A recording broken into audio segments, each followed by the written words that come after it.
But if you are thinking about getting any of the white pieces, please be so aware, which has got a real defect with it. I need to tell you all about defect as I see it. I feel like I want to share this with you if you are about to put your name down on the list or you're thinking about buying one of these things.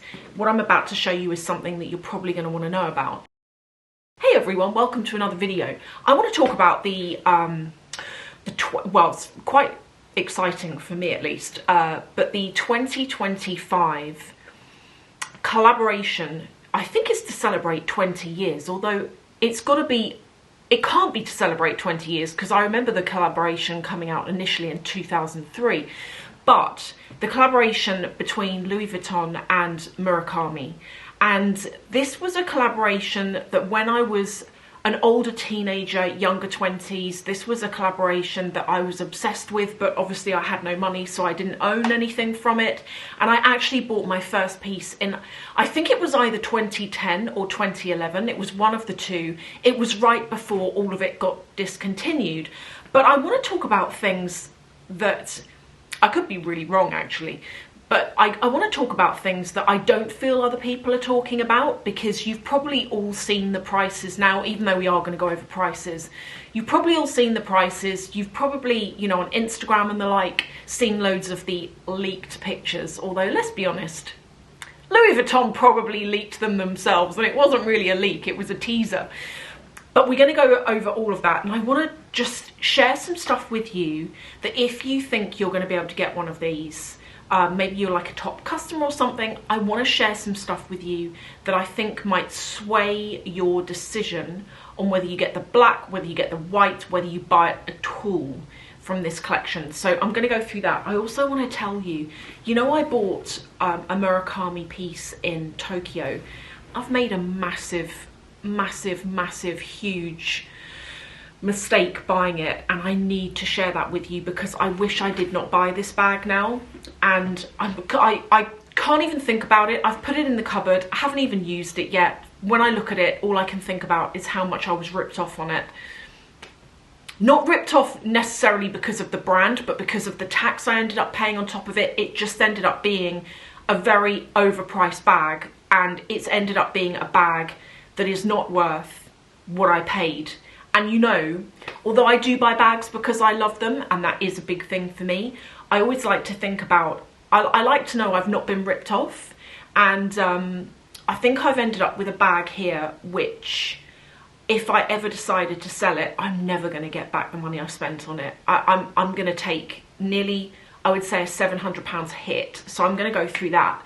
But let's talk about this collaboration. So I'm sure loads of you know, because so many people have done videos on this, but in the forthcoming year, although I'm seeing stuff on Instagram where people, it looks like they're in private rooms with Louis Vuitton actually looking at pieces from this collection.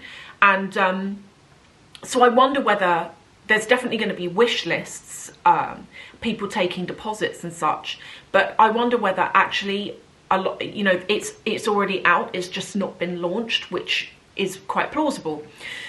So the collaboration, I really liked this back in the day. I really liked not just the initial collaboration where you had the black and the white pieces, but I liked the subsequent collections where you had the cherries, you had the cherry blossoms, like the sakura, you had, do you remember the army print? That was not one of my favourites actually, I didn't like that, but I remember that coming out and that being quite exciting.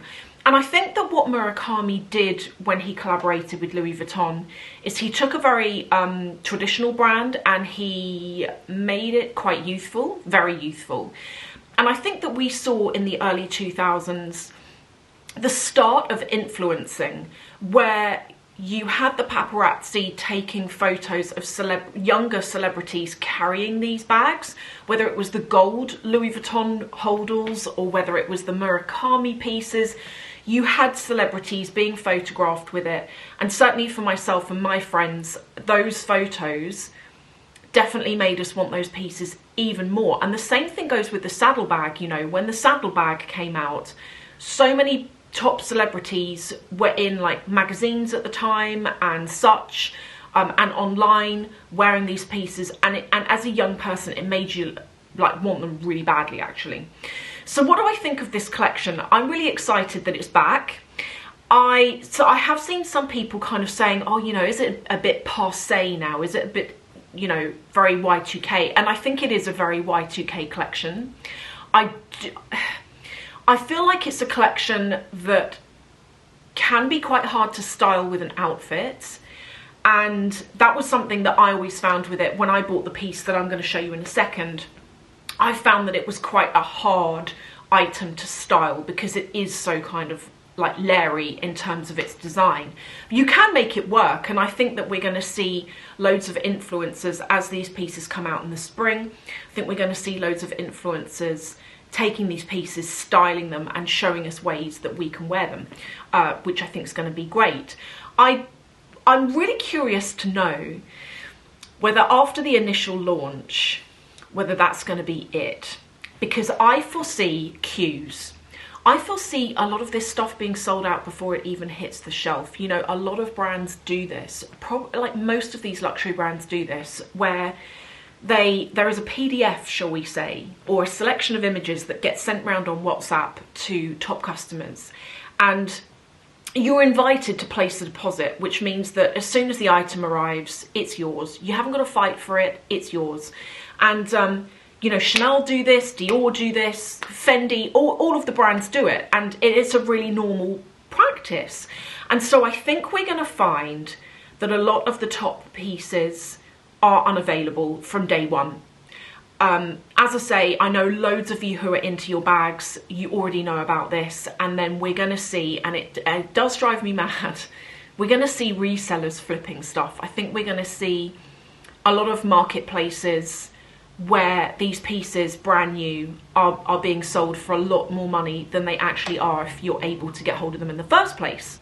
I think the only way this could change is if, like in the early 2000s, it actually didn't end up being a short-term collaboration. It became a long-term thing that went on,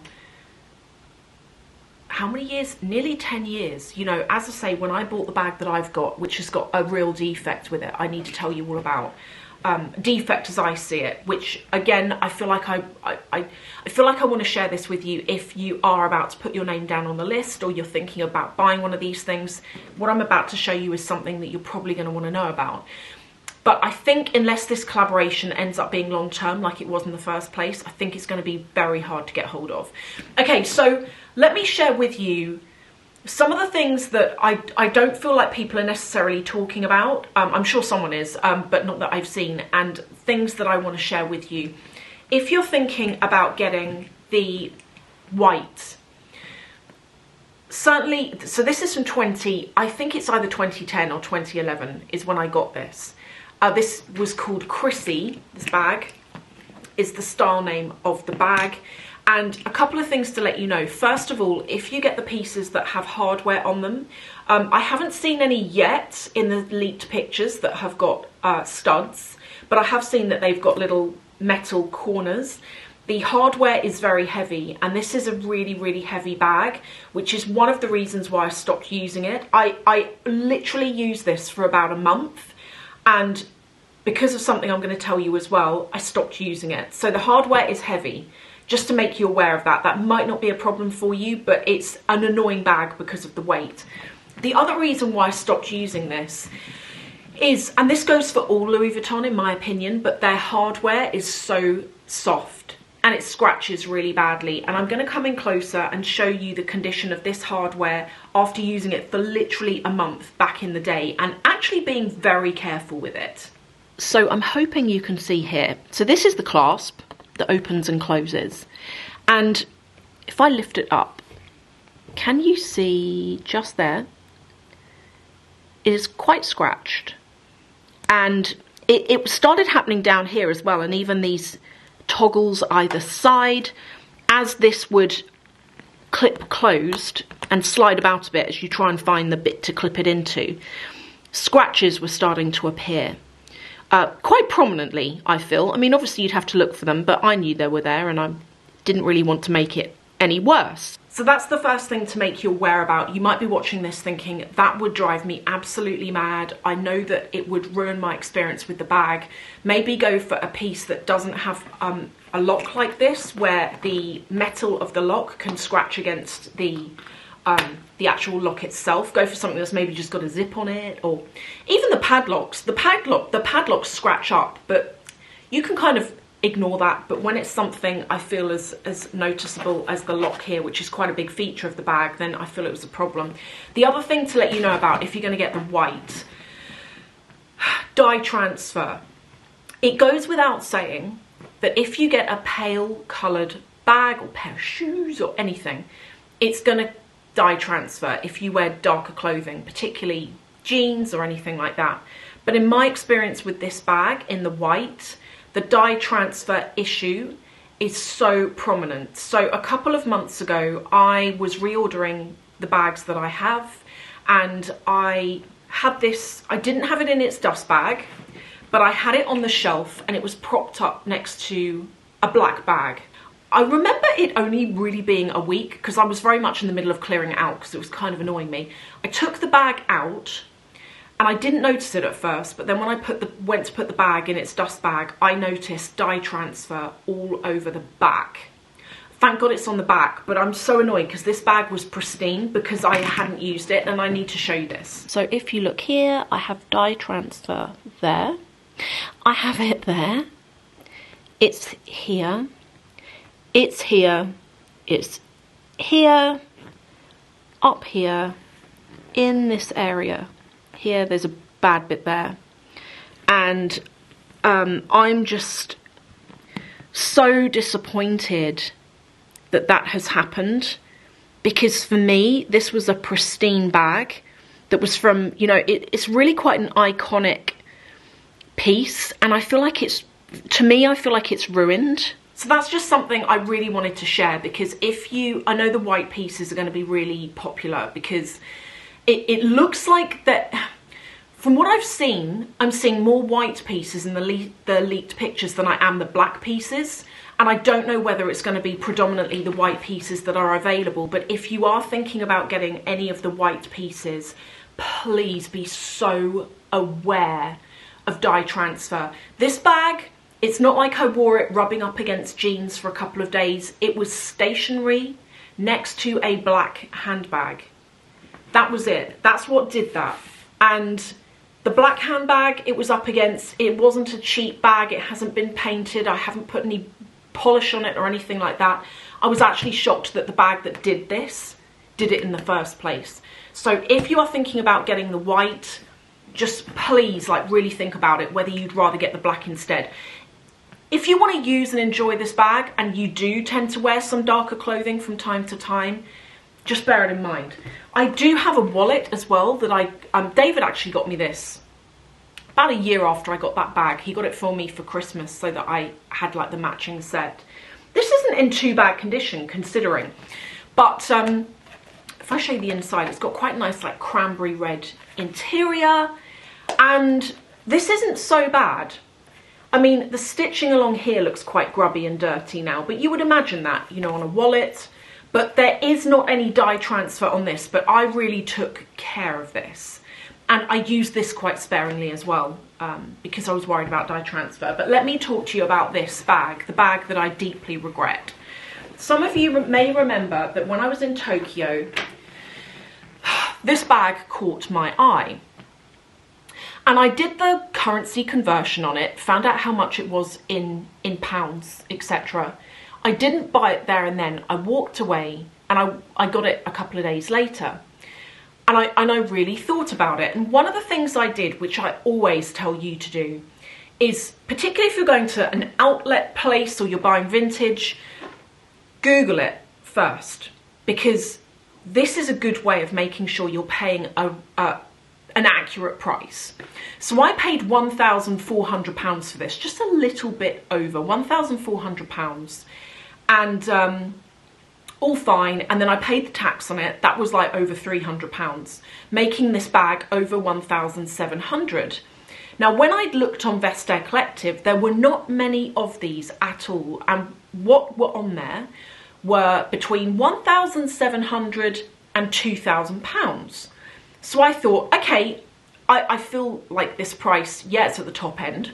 But I love the bag and I feel like I'm not being ripped off with the price and everything's great.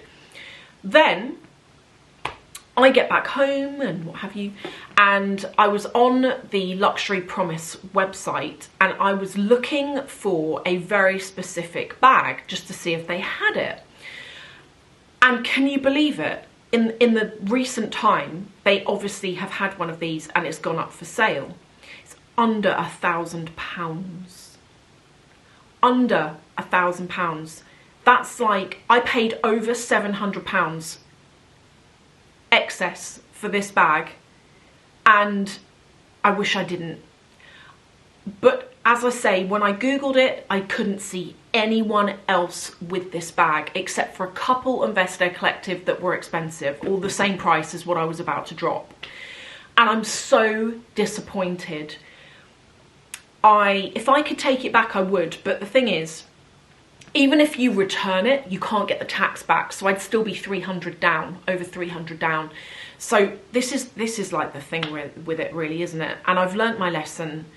I don't think it's a situation that I could have corrected because this wasn't on the Luxury Promise website at the time of me considering buying it. And what I was seeing online, they were quite a bit more expensive. So if you like this bag, I think I'm going to link to the Luxury Promise one below. And if it's still there, you might want to go and check it out because it is a great bag. I like that it's that satchel design. Yeah, it's scratched up from that kind of look there, but it's going to be because it's like 20 years old. I'm pleased with the condition of it. Given the age, I think the condition's really good. So from that point of view, I'm pleased with it. But from a price point of view, I regret it. And it's one of those regret purchases where when you look at it, you feel a bit nauseous. You kind of feel a bit, you know, I don't feel good about this purchase. And that's one thing, that's how I'm feeling about this. And all I'm hoping is that over time I'll get over it and I'll move on and I'll use it and enjoy it. But for now, I look at it and I just think, I paid too much money for you. Am I going to be rushing to buy anything? Probably not, you know. I mean, I don't know. From the leaked pictures, so I feel as though it's quite a hard collection to wear, to style. The only exception to the rule is the Sakura collaboration, or, you know, version of that collaboration, where you've got the LV print and it's in the standard brown, but then it's got the cherry blossoms over the top. I feel like that's probably an easier bag to work in. And actually I am looking to get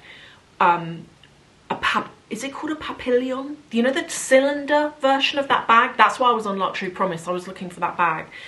And I think that's probably an easier one to work with. Because they are quite loud and they are quite fussy in a way, it's not something classic. I mean, it is iconic, but it's not something that's just simple that will go with any outfit. And for that reason, I don't feel as though I'm going to be in a mad rush to get it. And I'm certainly not going to queue for anything.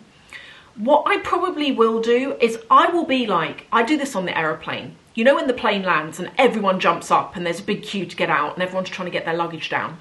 I sit there and wait. I'm like the last person on the plane. I like to wait until everyone's gone and then I can take my leisurely time, getting my bag, to, you know, getting off the plane.